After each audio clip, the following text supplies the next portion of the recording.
लहान मुलांच्या मनामध्ये पालकांच्या भांडणामुळे होणाऱ्या जखमांबद्दल कुणीच बोलत नाही. तुमच्या घरात नेहमी शांतता नसेल तर हा व्हिडिओ नक्की बघा. तुम्हाला वाटत असेल तुमचे मूल तुमच्यात होणारा वाद, भांडण आणि त्यात वापरलेले शब्द ऐकत नसेल, पण त्याचा मेंदू प्रत्येक शब्द, प्रत्येक मोठ्या आवाजाची नोंद घेत असते. पालकांच्या भांडणामुळे लहान मुले घाबरी होतात.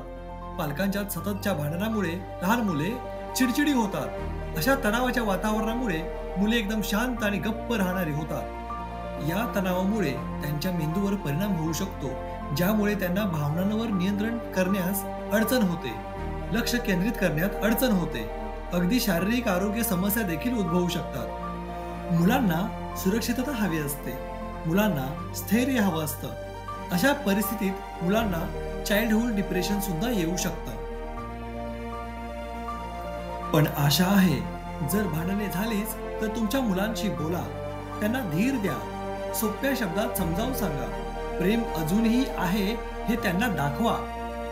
लक्षात ठेवा, तुमचे शब्द आणि कृती तुम्ही विचार करता त्यापेक्षा खूप जास्त महत्त्वाचे आहेत.